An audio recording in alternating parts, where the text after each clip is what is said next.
Bom dia a todos, nossos amigos e companheiros da Escola Jesus Cristo. Nós estamos hoje iniciando o nosso estudo e do capítulo hoje, capítulo 45 do livro Os Mensageiros. É o estudo da Sala Clóvis Tavares. Essa esse capítulo tem como tema central mesmo a mente enferma, que é o título do capítulo, Mente Enferma, que estabelece aí, se descobre essa mente enferma por um diálogo entre um obreiro de Jesus e o outro da mente enferma, que era um cientista. Mas aborda muitos outros temas, como todo capítulo da obra de André Luiz. E tem outros temas, como observar e trabalhar. E até observar para trabalhar bem. São formas de aprendizado também. E outro tema que eu gosto sempre de ver, um tema evangélico, é renuncie a si mesmo. A bibliografia, o Evangelho segundo o Espiritismo, capítulo 15, item 3, Justiça Divina, página 46, Céu e Inferno, primeira parte, item 13, parágrafo 22, Ceifa de Luz, mensagem 38, Vinha de Luz 45, segue-me, página 147. Não tem, não pesquisei, obviamente, nisso tudo, mas para que as pessoas que queiram estudar o capítulo depois sozinha, eu ofereço essa bibliografia. E muitas outras que nós estaremos falando toda a vida aqui só na bibliografia. Esse cientista, como aqueles fariseus que tentaram Jesus, pediram um sinal dos céus. A eles, Jesus ofertou o sinal de Jonas, que foi a conversão dos ninivitas. Jesus não falou dos prodígios mediúnicos de Jonas, mas da tarefa espiritual dele na conversão dos ninivitas. E eu me lembro de meu pai, que quando Humberto lançou o livro sobre ele, intitulou Materialização do Amor. E tentou mostrar que o médium só pode ser um bom médium quando ele se torna um bom homem. Então, com essas peças para calçar a minha reflexão, eu começo a leitura do livro. Viviane está aqui comigo, acompanhando o doutor Djalma, que está gravando para mim, e ela vai intercalar a leitura comigo. Eu começo a ler e ela vai continuar. Observando e trabalhando sempre, Aniceto considerou: aqui não comparecem apenas os desencarnados enfermos. Reparem os encarnados igualmente. Entre nosso círculo e a Assembleia dos Irmãos Corporificados, a percentagem de trabalhadores em relação ao número de doentes e necessitados é quase a mesma. Talvez nós que trabalhamos com os doentes, fazendo orações por eles, reuniões próprias para isso, não percebemos que nós também somos doentes, precisando de tratamento. E quando nós pedimos pelos doentes, na verdade, evocamos os espíritos para igualmente nos tratarem. Então, nesse parágrafo, nós vamos analisar depois, mas a primeira consciência que a gente deve tomar é que é mais ou menos igual dentro de um templo espírita, numa reunião pública, o número de pacientes encarnados e desencarnados. Designando um cavalheiro aprumado e bem posto, que se mantinha em palestra com o senhor Bentes, doutrinador naquele grupo, acrescentou: vejam esse amigo rodeado de sombra, em conversação com o colaborador de nossa irmã Isabel. Ouçam-lhe a palavra e depois ajuizem. Com efeito, o cavalheiro indicado rodeava-se de pequenas nuvens mormente ao longo do cérebro. Então, nesses 5 parágrafos primeiros, nós vimos a necessidade de observação uns dos outros, não para atacar com o nosso verbo infeliz, mas, sobretudo, a fim de que sejamos úteis a eles. É o observar e trabalhar, que são meios de crescimento de todos nós. Essa interessante, e que eu achei, essa revelação desse quadro idêntico de doentes, nós todos, né, nos 2 planos. E nossas reuniões públicas são bons exemplos disso. Muitas pessoas estão tão doentes que têm até dificuldades de concentração nas palestras de domingo na nossa casa. E nós não percebemos isso. Vivi vai continuar para mim porque meus olhos estão ruins e a luz está fraca. Pode continuar. Fixando nele a atenção, eu ouvia distintamente. Há muito, asseverava com ênfase, frequento as reuniões espíritas à procura de alguma coisa que me satisfaça. No entanto, e sorriu irônico, ou a minha infelicidade é maior que a dos outros, ou estamos diante de mistificação mundial.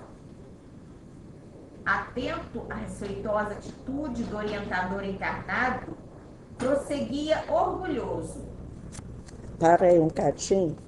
Pois é, nesse parágrafo 6 a 8, a gente observa que a razão de as bem-aventuranças de Jesus serem a favor dos humildes, dos simples, dos pacíficos.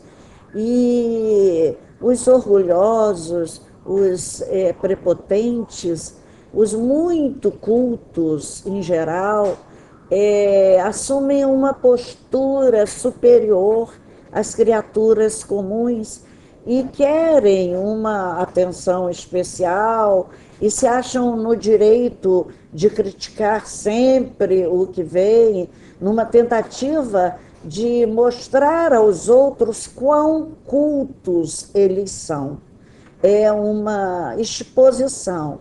Emmanuel diz que o nosso verbo denuncia o nosso grupo moral. E aqui a gente vê o grupo moral, né? Quando a gente fala, a gente expõe a alma. E a gente aqui observa o grupo moral a que pertencia esse senhor tão prepotente, até na descrição, André Luiz já nos prepara para o diálogo, quando ele diz que era um homem muito, vou ler aqui, Alessio, um senhor bem, espera aí, ele descreve, reparem Igualmente, nosso círculo não acha onde está. Ele descreve esse senhor como, pela descrição, cavaleiro indicado, rodeava-se, não estou conseguindo achar. Mas ele fez uma descrição antes desse homem. Lê. Designando um cavalheiro aprumado e bem posto, que se mantinha em palestra com o senhor Bentes, doutrinador naquele grupo, acrescentou. Tá. Aprumado, quer dizer, já dá a ideia do orgulho. E bem posto. Eu chamo essas pessoas muito arrogantes do conhecimento de peito de pombo. Aquela pessoa que faz assim para estica o corpo e põe para trás para se mostrar como grandes, né? Aí Jesus nos fala, bem-aventurados os humildes, bem-aventurados os simples. Ele já busca de início uma contenda para mostrar o conhecimento dele e humilhar o homem com quem ele dialoga. Por certo, o Senhor, aqui, eles estão aqui na terra, no culto da casa de Isabel, né, num subúrbio carioca. Era lugar de gente simples. Isabel era muito pobre, tão pobre que às vezes não tinha uma comida para dar aos filhos no jantar e tirava as ervazinhas no quintal da casa para fazer um chá para dar às crianças. Então, o Evangelho segundo o Espiritismo nos fala da forma como Jesus apresentara suas lições aos homens por figuras, por metáforas, símbolos, parábolas, para nunca humilhar os que ainda não podiam entender uma linguagem mais elaborada, em sentimentos mais altos, mais nobres. Então, Jesus conta histórias para que a gente fixasse a lição que aquela história nos passava. Pode ler o nome. Tenho estudado muitíssimo, não me furtando ao crivo da razão rigorosa. Já devorei extensa literatura relativa à sobrevivência humana e, todavia, nunca obtive uma prova. O Espiritismo está cheio de teses sedutoras, mas o terreno se mostra cheio de dúvidas. A obra de Kardec, inegavelmente, representa extraordinária afirmação filosófica. Entretanto, encontramos com Richard um acervo de perspectivas novas. Richet. Charles Richet, francês.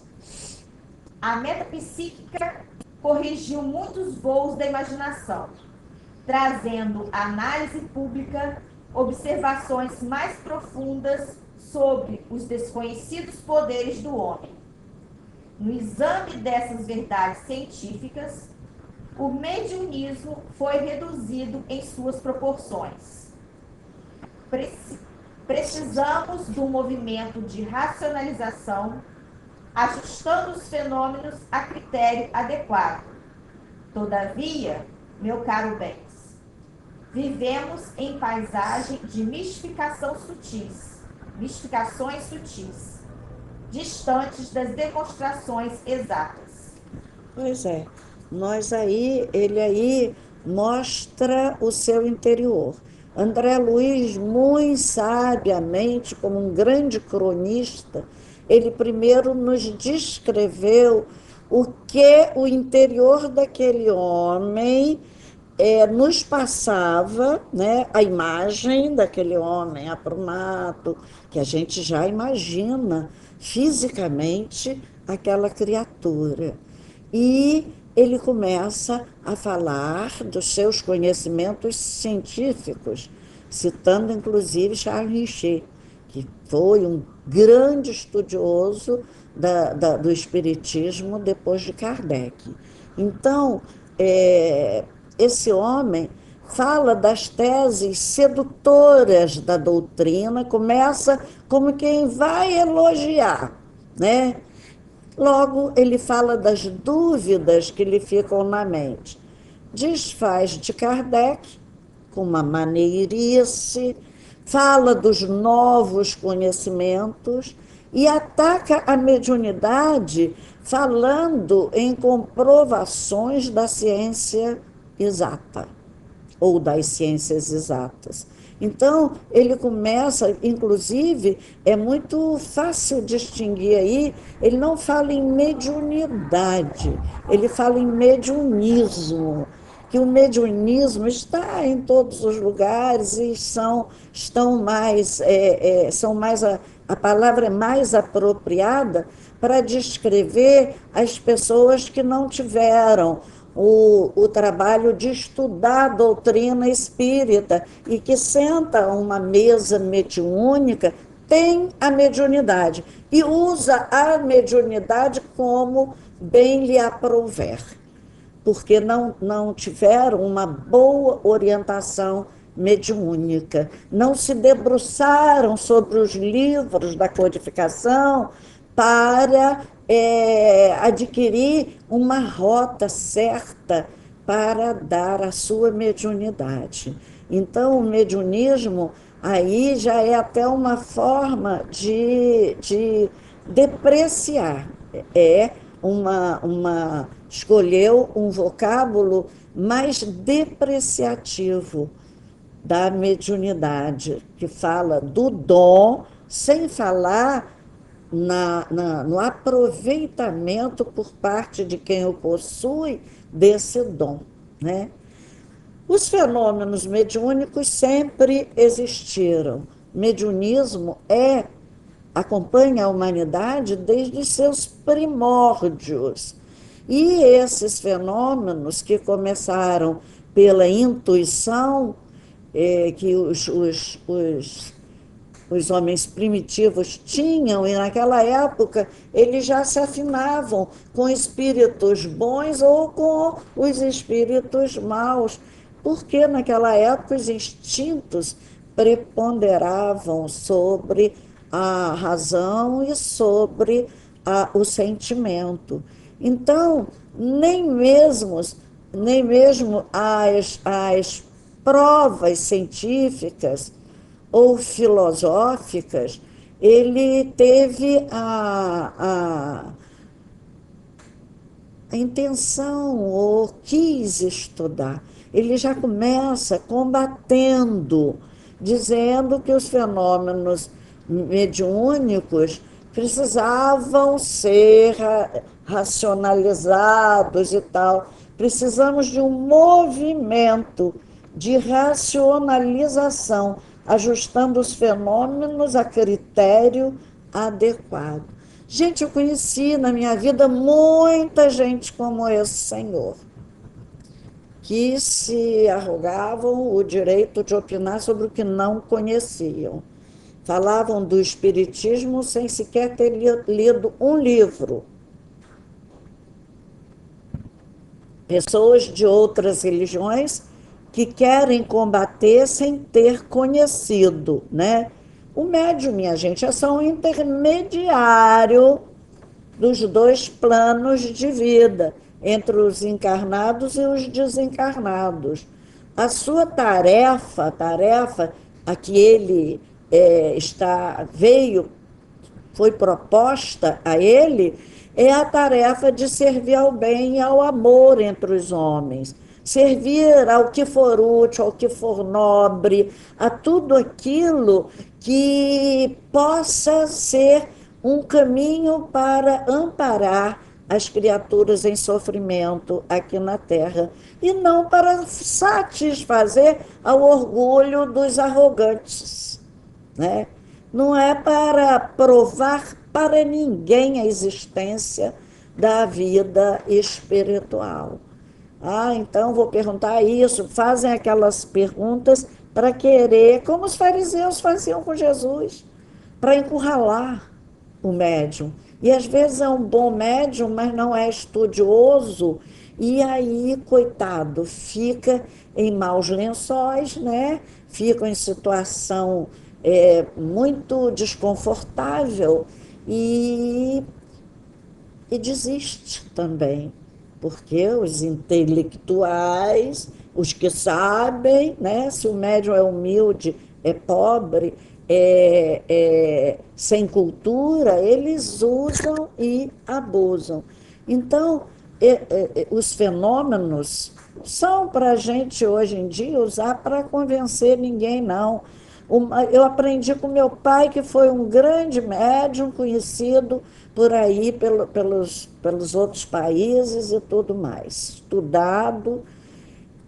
Ele só dizia assim, quando as pessoas queriam ver fenômeno: ah, meu filho, o maior fenômeno que eu produzi tem sido o trabalho da minha mudança moral.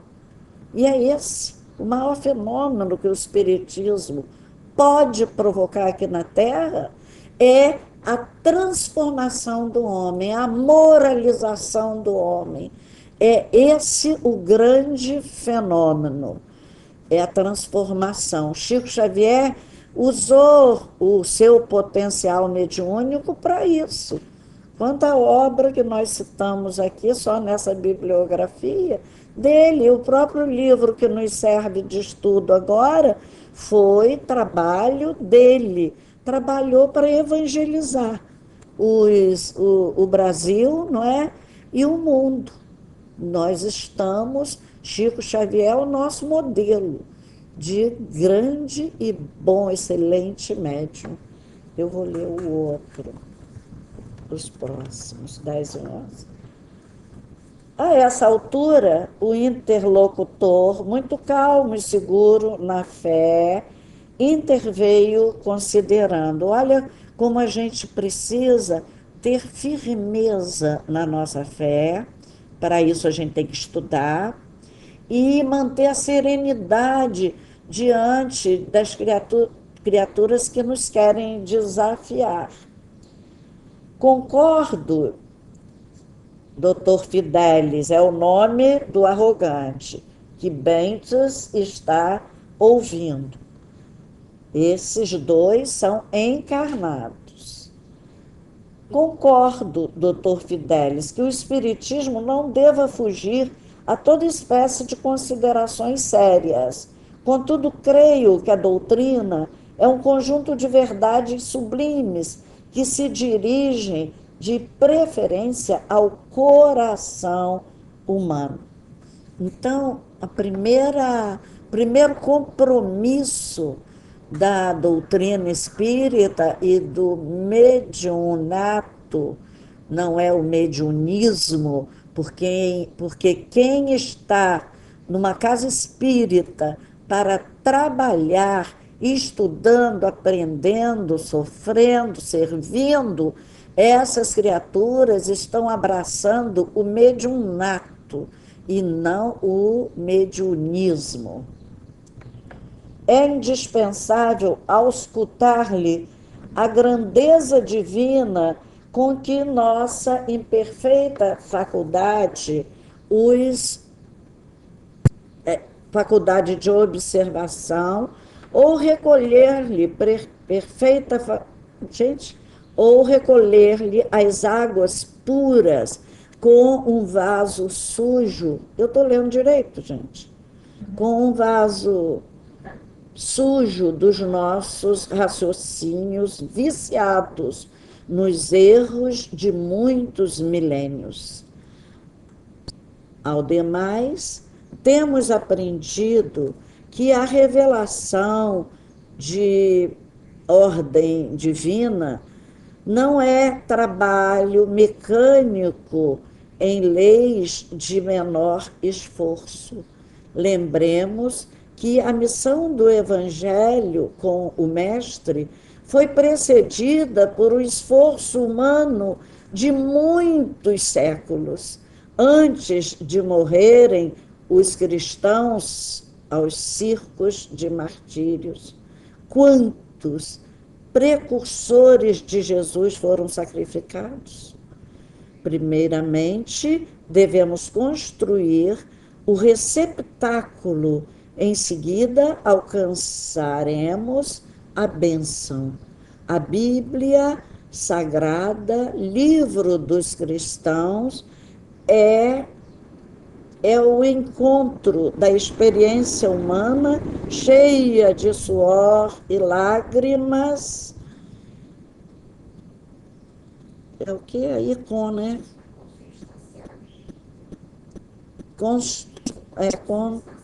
Consubstanciada, estou enxergando não, ao Velho Testamento, sem a... Quero. Tirou o negocinho de luz daqui. Vamos embora. Lê. Desculpa, gente. A Bíblia, sagrado livro dos cristãos, é o encontro da experiência humana, cheia de suor e lágrimas, consubstanciada no Velho Testamento, com a resposta celestial, sublime e pura, no Evangelho de nosso Senhor. Então, a Bíblia, gente, já está aí a resposta de Bentes no sacrifício dessas criaturas que vieram antes de Jesus, profetas e médiuns, muitos médiuns, que Moisés proibiu a mediunidade e muitos médiuns foram sacrificados antes de Jesus vir e depois que Jesus veio, e até em tempos mais recentes, na Santa Inquisição, quantos foram sacrificados simplesmente por possuírem os dons mediúnicos. E olha que Paulo, e perseguido pelos cristãos mesmo, dito cristãos. E olha que Paulo falou bem disso na sua carta aos Coríntios, falando sobre a diversidade dos dons. Mas mesmo assim, a própria igreja cristã, católica, perseguiu os médiuns. Olha a Joana d'Arc, que foi queimada viva, gente, uma menina, mocinha, queimada viva, porque, como feiticeira, quantos médiuns sofreram para que hoje a gente merecesse essa obra de Chico Xavier. Merecesse foi errado, para que nós pudéssemos ter acesso a isso que nós estamos estudando agora na escola. A gente devia ter muito respeito e dar muito valor a cada estudo aqui na nossa casa, porque isso vem de sacrifício de muita gente. Eu falava ontem sobre a mediunidade aqui para jovens, uma gravação, uma live, né, que eu fiz ontem, mostrando o quanto a mediunidade é sagrada, deve ser sagrada em todas as casas espíritas, porque por esse sacrifício de quem veio antes de nós. Não devemos levar o nosso dom mediúnico de qualquer maneira, levar com disciplina, com frequência certa, com horário certo, com respeito a tudo isso que as obras de Chico Xavier, recebidas por Chico Xavier, nos vêm ensinar, né? O doutor Bentes era o senhor que trabalhava nessa casa simples de Dona Isabel, responde ao cientista orgulhoso com calma, com serenidade e com beleza de argumentos e muita paciência.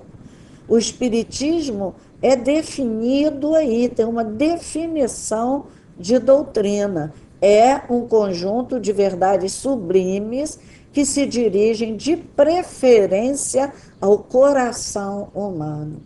não é o nosso cérebro.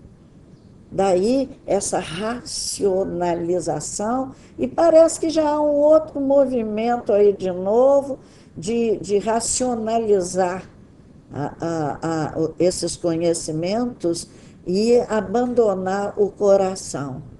O Evangelho é a nossa base, tem que ser o nosso sustento, porque o Evangelho é a fala de Jesus ao nosso coração. É Ele que nos impede erros maiores e é Ele o responsável pelo nosso avanço como médiuns aqui na Terra. O alvo da doutrina é o coração dos homens, não é o nosso raciocínio.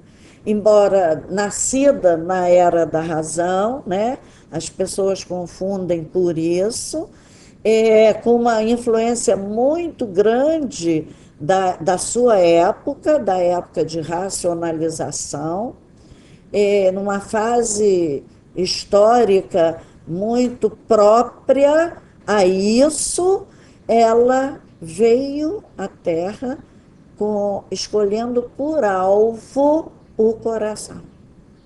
Então, ele deixa claro que a nossa capacidade de observação é diminuta e é prisioneira de nossas impossibilidades pelo bloqueio que nós trazemos em nós, em nosso coração, do orgulho, do egoísmo e da vaidade.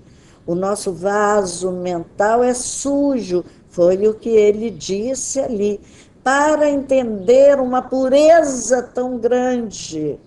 Os nossos raciocínios estão viciados nos erros de ontem, né?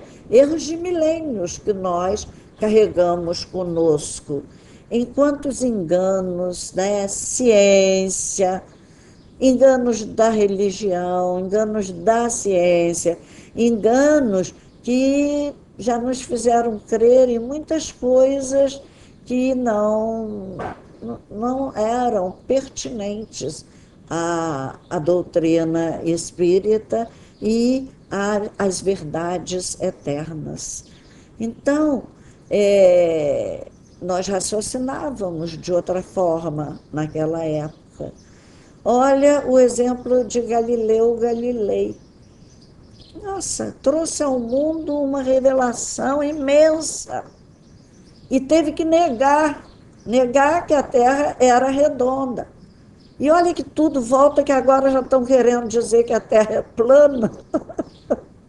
Galileu morreu para afirmar que a Terra era redonda.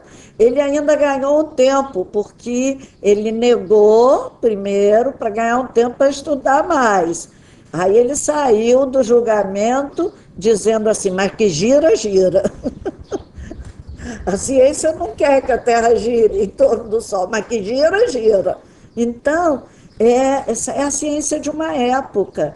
E as pessoas querem pautar a doutrina espírita só pelo lado científico. Quanto erro, quanta bobagem. Porque a ciência ajuda, mas está bem definido aqui que a doutrina espírita é para ser sentida pelo coração. Hoje já se entende melhor essa história de pensar com o coração, de sentir com o coração.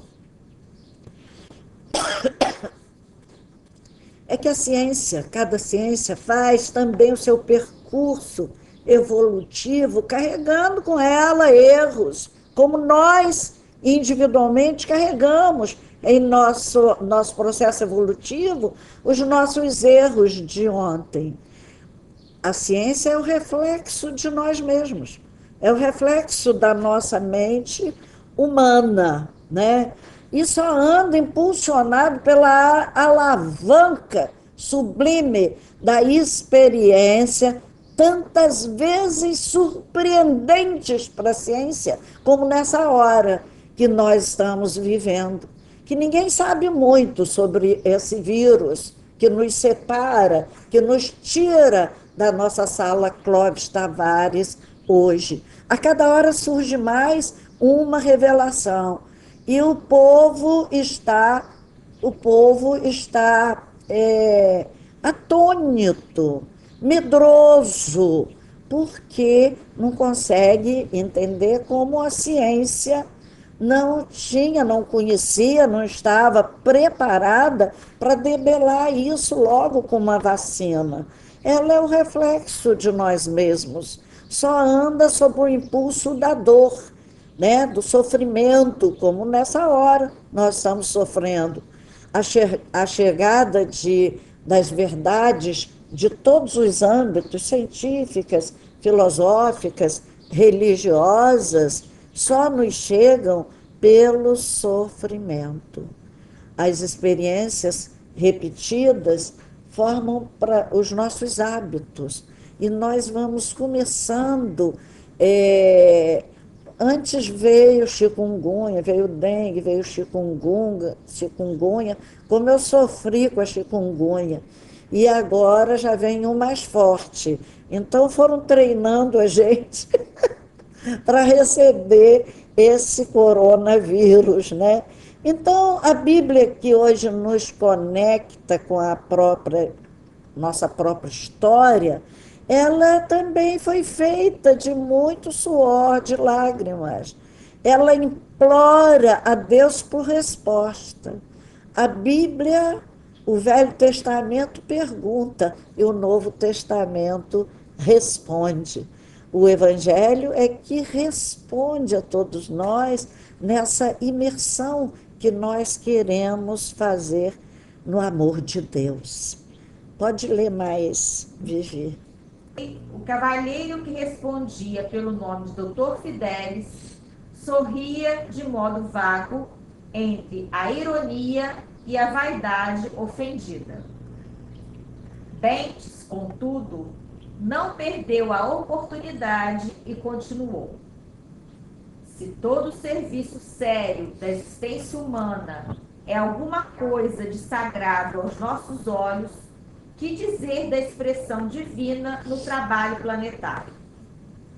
E considerando a essência do serviço na organização do mundo, que seria de nós se um punhado de espíritos amigos e sábios nos arrebatassem a visão ampla de orbes superiores, impelindo-nos para eles precipitadamente, tão só pelo fato de nos dispensarem como indivíduos uma estima santa? Estaríamos preparados para a mudança radical? Saberemos o que vem a ser a vida no orbe superior? Teremos trabalho bastante para entender os divinos desígnios? E a Terra? E as nossas milenárias dívidas para com o planeta que nos tem suportado as imperfeições? Como residir nos andares mais altos sem drenar os pântanos que jazem embaixo?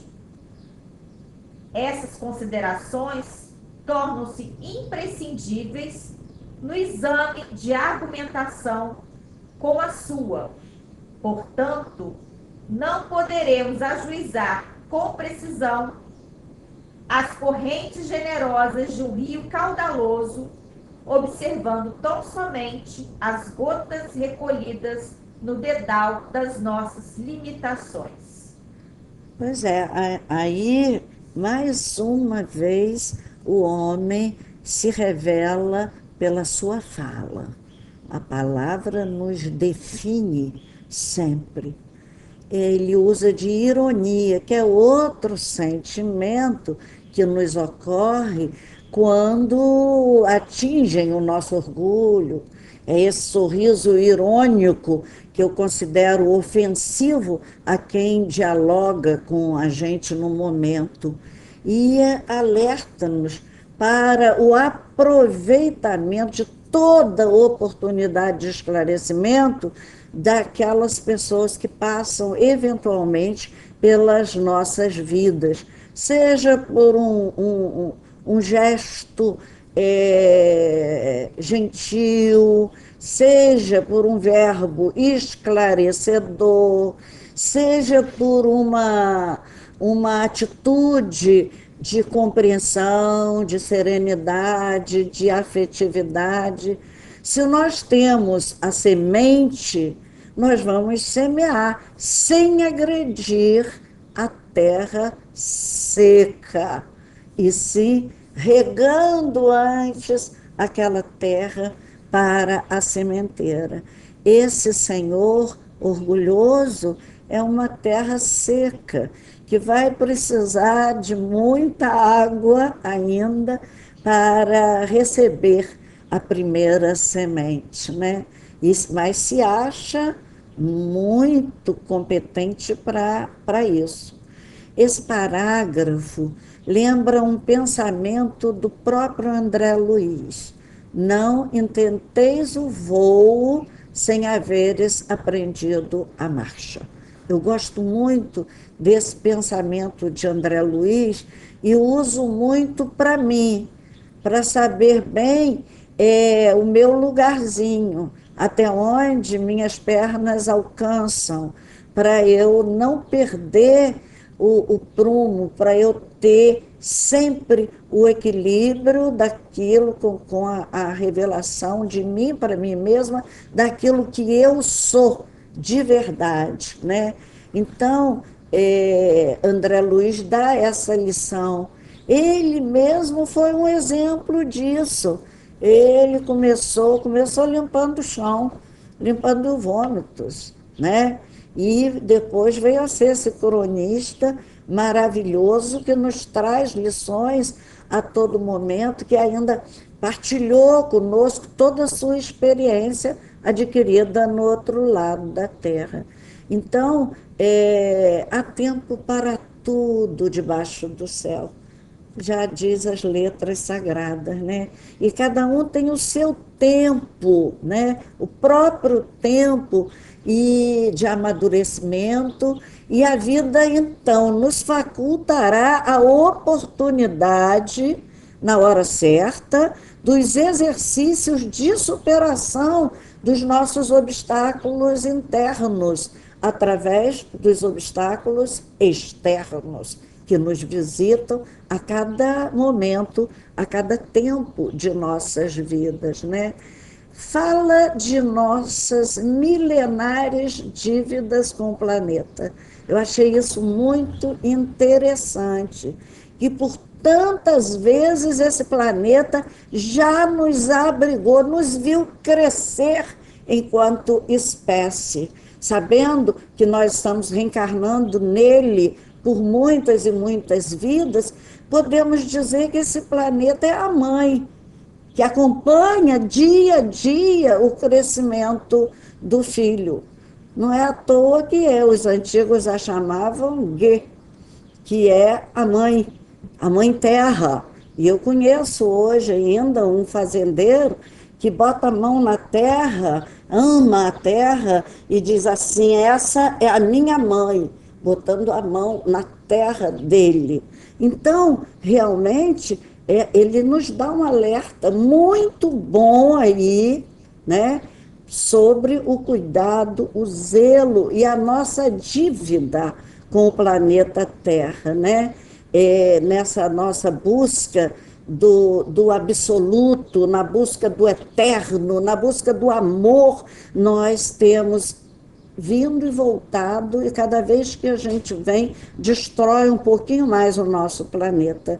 Achei um olhar tão doce de André Luiz sobre a Terra, que na hora que li me comoveu. Nós não acostumamos ver nosso mundo como a grande solução para as doenças da nossa alma.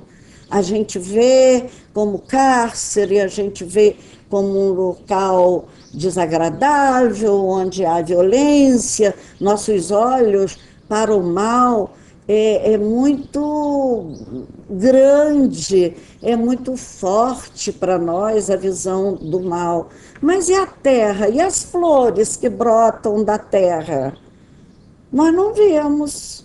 Passamos, às vezes, por jardins bem cultivados e não paramos para olhar. Mas se há um crime, se há um assassinato, todo mundo corre para ver. Tudo que é ruim, o povo corre para ver. E as dádivas estão aí. Quem acorda cedo para ver o sol nascer? Ou quem fica contemplando a beleza do pôr do sol ou a lua surgindo? Nós não damos muita atenção às coisas belas, bonitas que o planeta nos oferece. Vemos o nosso mundo só como instância de sofrimento de onde a gente quer sair, né? Para as glórias maiores do além, acreditando que ela nos pertencem, né? A mediunidade, aí vem essa comparação que eu quero repetir aqui, que eu achei lindo. É o rio caudaloso que pode nos levar a um porto seguro se soubermos bem nos valer dela. A mediunidade nos ampara desde sempre, porque isso está no livro Evolução em Dois Mundos, que nos primórdios da mediunidade, da nossa vida na Terra, a primeira mediunidade que nós conhecemos foi a intuição. Foi através dela que nós nos abrigamos, que nós nos defendemos. Os espíritos generosos intuíam a todos nós na época. E a gente foi se defendendo, buscando abrigo, vai para lá, sai daqui, e nós fomos obedecendo a esse, criando um instinto, fortalecendo o instinto nosso de defesa. Então, as primeiras manifestações mediúnicas foram assim. E pela lei de sintonia, os homens se afinavam com os bons condutores e outros homens se afinavam com os maus condutores, com as buscas mentais dessas criaturas que já tinham saído da Terra, mas estavam prisioneiras àqueles instintos grosseiros, os primeiros instintos. Então sempre foi assim.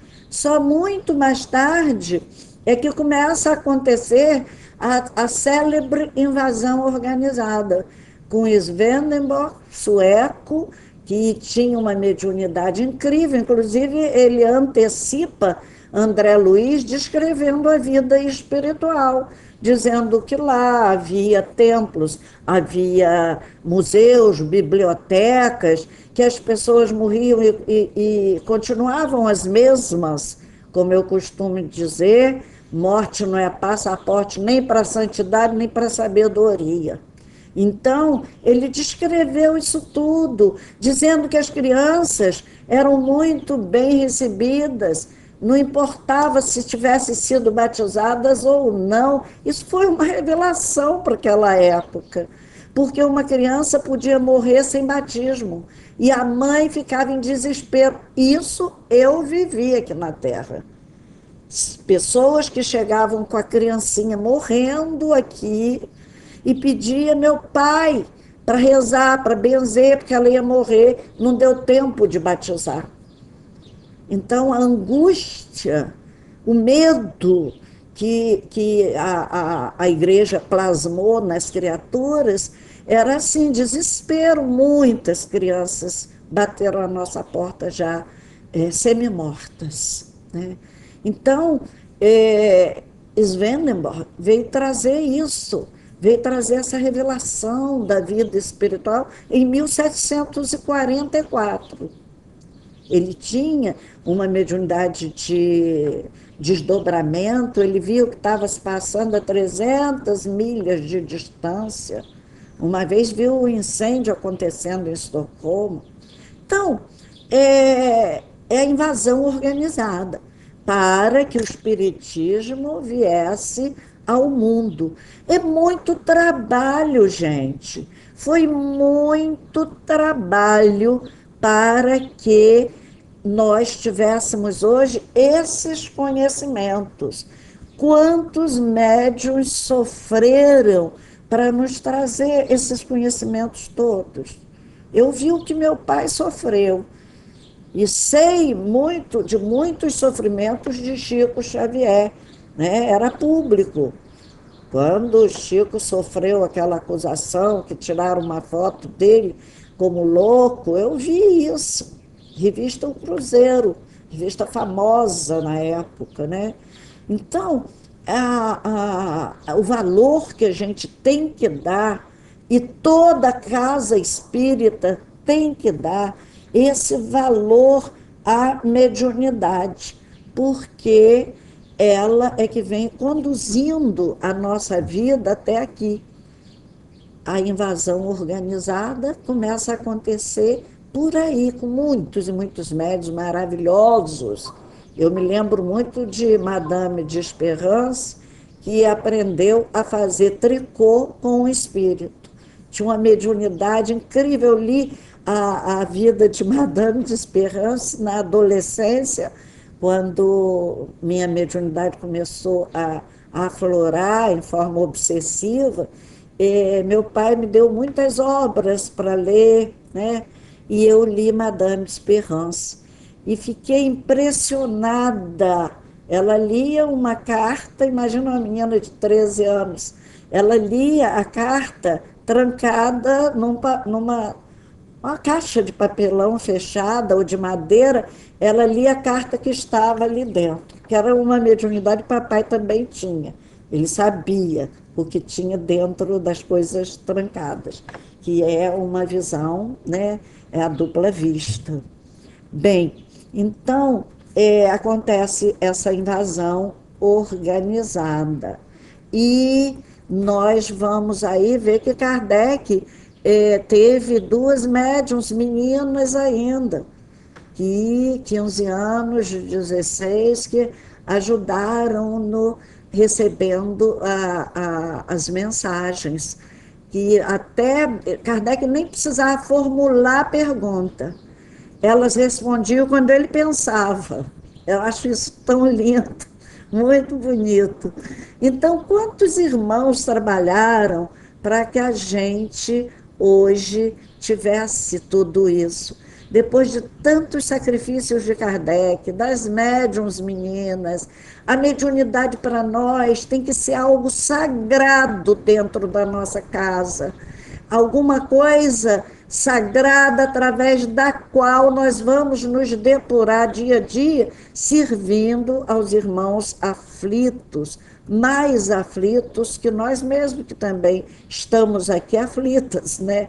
Provocar a presença dos espíritos por simples diletantismo significa desrespeito ao sagrado mistério do intercâmbio entre o céu e a terra, entre a luz e a sombra.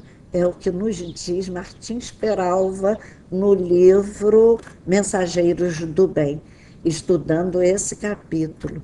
E aí a gente aprende com Chico Xavier, do seu jeitinho simples de falar, que o telefone só toca de lá para cá. Eu conheci muitas pessoas nessas minhas viagens de andança que, quando eu conheci, iam para médiuns, pagavam 50, outros 100 reais para ouvir médiuns. Tem uma amiga que me fiz amiga dela, que quando eu a conheci, ela pagava um dinheiro alto a uma médium até católica, lá em Joinville. Ela ia de Florianópolis a Joinville para consultar com essa médium. E eu acho que, de repente, ela adoeceu muito e a ficha caiu, ela parou de fazer esses atendimentos cobrados, né? Então, vamos ler agora o 15, vou tentar descansar um pouquinho, Vivi, que agora eu estou com luz aqui.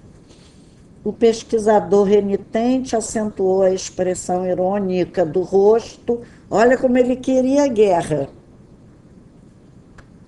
e revidou. Você fala como homem de fé, esquecendo que meu esforço se dirige à razão e à ciência. Quero referir-me às ilações inevitáveis da consulta livre, às farsas mediúnicas de todos os tempos. Você está informado de que cientistas inúmeros examinaram as fraudes dos mais célebres aparelhos do mediunismo na Europa e na América? Ora, que esperar de uma doutrina confiada a mistificadores continentais? Bentes respondeu, muito sereno e ponderado: está enganado, meu amigo. Estaríamos laborando em erro grave se colocássemos toda a responsabilidade doutrinária nas organizações mediúnicas. Os médiuns são simples colaboradores do trabalho de espiritualização. Cada um responderá pelo que fez das possibilidades recebidas, como também nós seremos compelidos a contas necessárias algum dia. Não poderíamos cometer o absurdo de atribuir a concentração de todas as verdades divinas somente na cabeça de alguns homens candidatos a novos cultos de adoração. A doutrina, doutor Fidelis, é uma fonte sublime e pura, inacessível aos pruridos individualistas de qualquer de nós, fonte na qual cada companheiro deve beber a água da renovação própria. Quanto às fraudes mediúnicas a que se refere, é forçoso reconhecer que a pretensa infalibilidade científica tem procurado converter os mais nobres colaboradores dos desencarnados em grandes nervosos ou em simples cobaia de laboratório. Os pesquisadores atualmente batizados como metapsiquistas são estranhos lavradores que enxameiam no campo de serviço sem nada produzirem de fundamentalmente útil. Inclinam-se para a terra, contam os grãos de areia e os vermes invasores, determinam o grau de calor e estudam a longitude, observam as disposições climáticas e anotam as variações atmosféricas, mas, com grande surpresa para os trabalhadores sinceros, desprezam as sementes. Então, e vem assim: o interlocutor deixou de sorrir e observou: vamos ver, espero a mensagem dos meus, com os sinais ineludíveis da sobrevivência após a morte. Então, aí nós vimos como esse homem vai desafiando, com a sua ironia, um senhor aparentemente simples, mas grande conhecedor, né? Muito preparado para esse encontro com ele. Então, observar a palavra revidou. Essa palavra dá a tônica da intenção desse Fidelis, do doutor Fidelis. O uso dessa palavra demonstra que ele prezava mesmo um bom embate para se mostrar, para mostrar seu conhecimento. E a partir de aí, ele começa a crescer, a aumentar os seus comentários combativos. O combate se acentua dentro dele somente, irrita-se. Lembra-nos bem Paulo, no momento que é descrito no livro Paulo e Estevão, no momento após a morte de Estevão, que Paulo sai irritadíssimo. Como é que aquele rapaz, muito mais novo que ele, sem grandes culturas, porque ele era a própria esperança da raça hebreia, dos fariseus, porque falava muito bem, como aquele moço, o Estevão, tão jovenzinho, podia não ter temido assim o apedrejamento. Que fé era aquela que ele desconhecia? Ele que era grande na sinagoga. Que fé era aquela? Como ousava ser maior do que ele? E foi nesse momento que Jesus, estrategicamente, enquanto ele remoía aquele comportamento de Estevão, sendo capaz de perdoar os apedrejadores justo na hora em que era apedrejado, isso desnorteou Paulo. Era uma cena que ele nunca tinha visto. Não teve medo, foi com coragem e em oração a Deus pelos apedrejadores. Paulo fica irritado com aquela serenidade de Estevão enfrentando o martírio e com a súplica, né, que ele faz no momento exato. Hoje nós somos capazes de orar por quem nos apedrejou, nos injuriou, mas depois que passa o tempo, que a gente começa a repensar e a pensar na criatura como alguém que precisa mais de oração do que da nossa mágoa, né? Mas na hora em que está sendo apedrejado era difícil, naquela época, gente, né? Então, ele compara aí, o Bentes, as correntes de um rio caudaloso não pode ser visto por um pouco de água, de sua água, num dedal.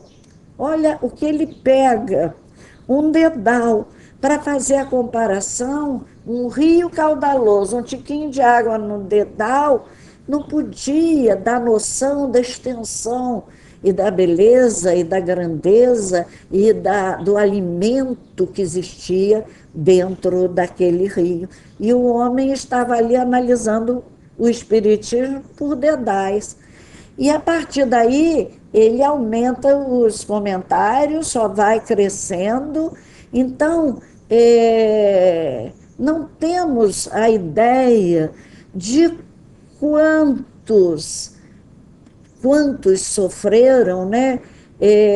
O tamanho desse reservatório, que nem nós que estamos dentro da doutrina, estudando desde que nascemos essa doutrina, temos a ideia da grandeza de tudo que ela ainda trará para nós, né?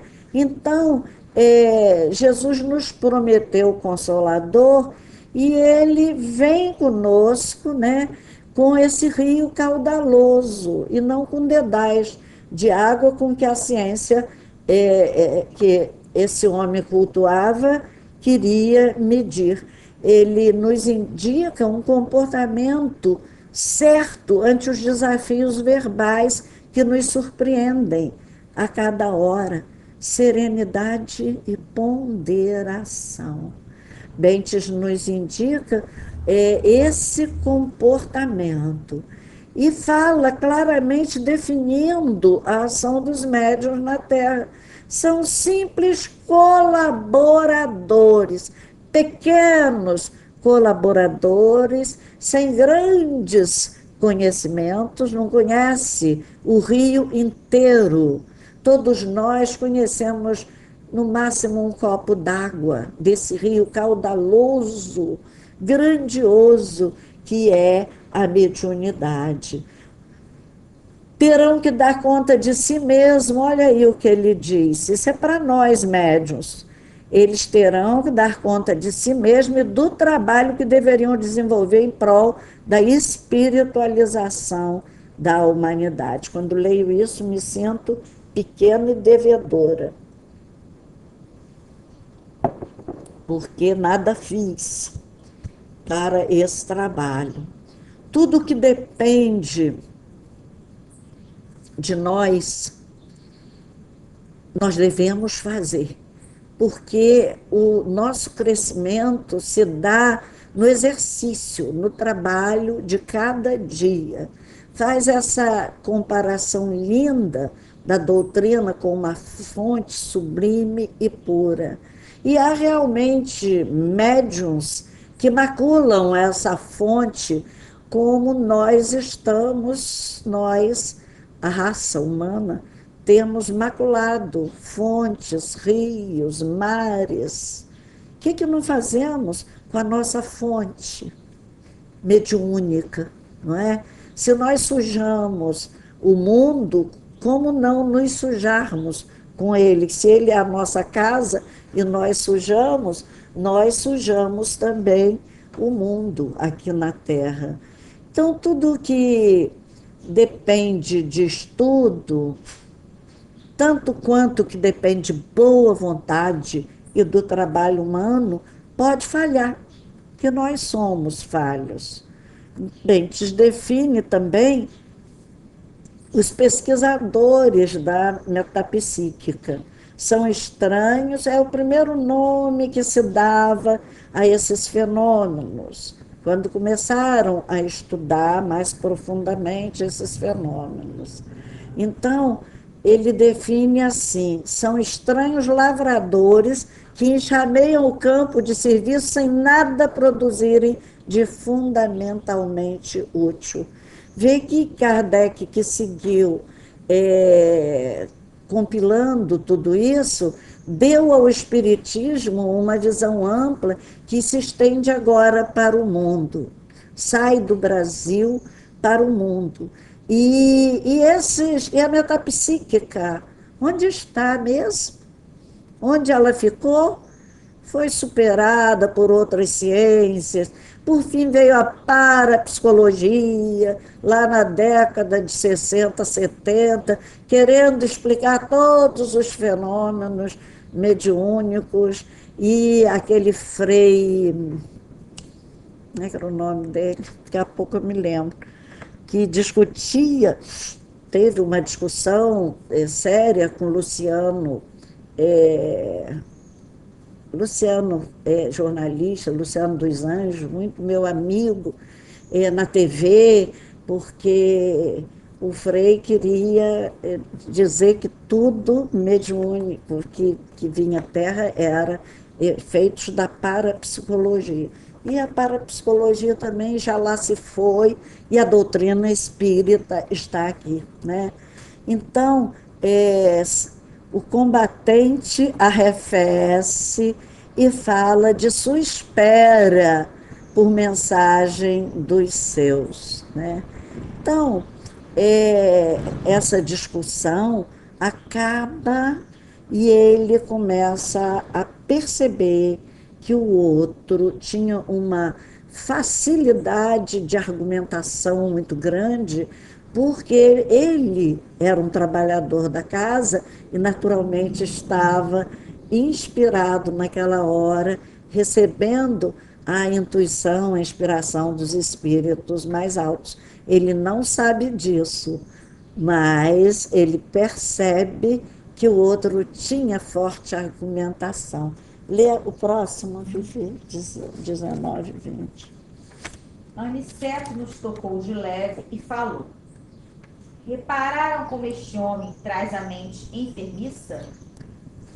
É um dos curiosos doentes encarnados.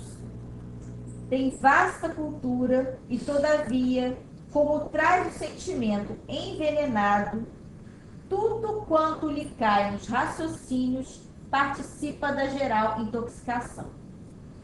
É pesquisador de superfície, como ocorre a muita gente. Tudo espera dos outros, examina seu semelhante, mas não ausculta a si mesmo. Quer a realização divina sem esforço humano, reclama a graça, formulando a exigência. Quer o trigo da verdade sem participar da semeadura. Espera a tranquilidade pela fé, sem dar-se ao trabalho das obras.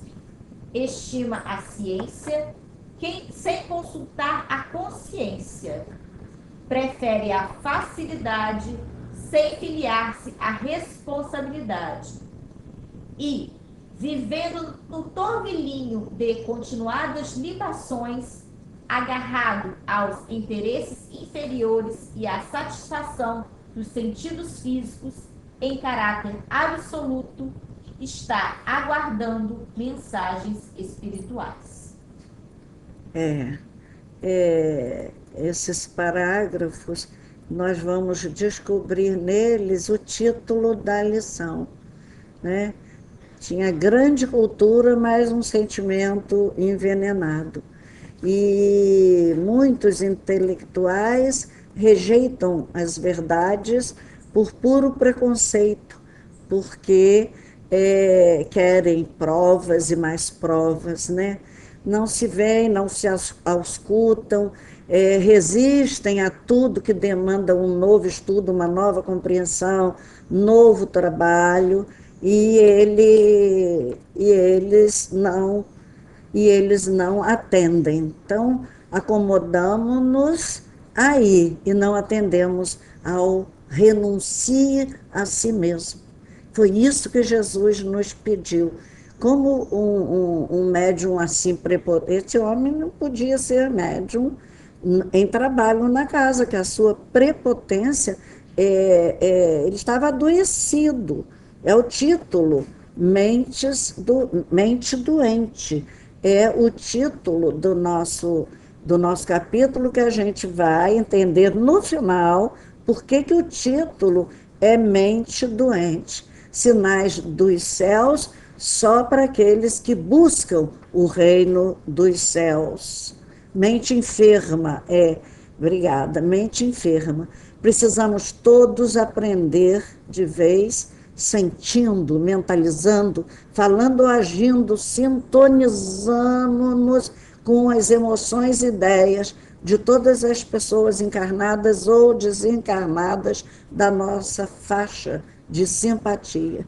Expressamos quase sempre milhares de criaturas de muitas culturas por onde já caminhamos, muitas experiências que já vivemos e que saem quase sempre de nossos lábios na hora em que nós precisamos servir a Jesus.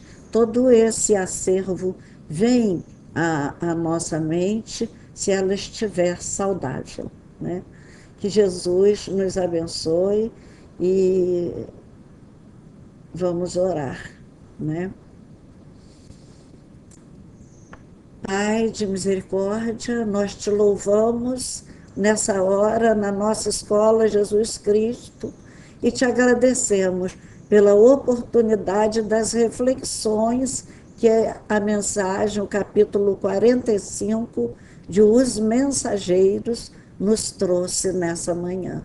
Fica conosco, Senhor, e ampara-nos os desejos de melhoria contigo.